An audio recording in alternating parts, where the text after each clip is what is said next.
Assalamualaikum dan salam sejahtera. Saya Aisyah Humaira binti Muhammad Fakhrul Razi, wartawan TVPSS Aceh melaporkan tentang program permuafakatan bersama Perpustakaan Desa Sungai Cinaam.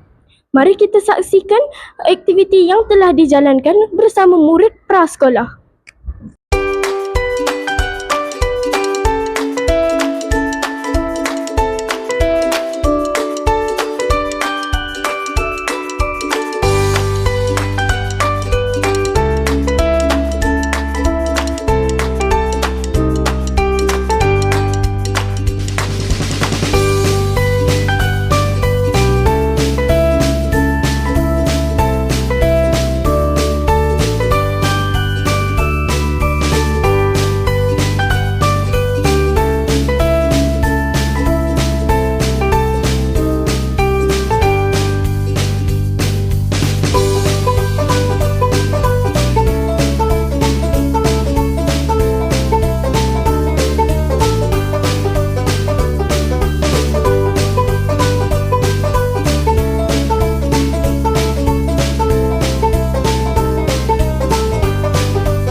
Sama saya, Puan Nur Azura binti Muhammad Yusof, pembantu Perpustakaan Desa Sungai Cinaam, dan Puan Nurliah binti Ismail, pembantu operasi Perpustakaan Desa Sungai Cinaam.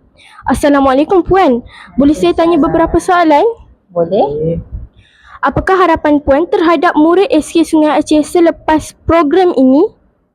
Okey, harapan saya terhadap program yang dijalankan pada hari ini, semoga program ini dapat melahirkan pelajar yang cemerlang dalam pelajaran dan juga dapat mengukuhkan hubungan antara sekolah dan perpustakaan. Adakah program seperti ini akan diteruskan pada masa akan datang? InsyaAllah, program ini akan diteruskan dari semasa ke semasa mengikut aktiviti tahunan. Kami juga ada mengadakan aktiviti galakkan membaca setiap bulan di perpustakaan.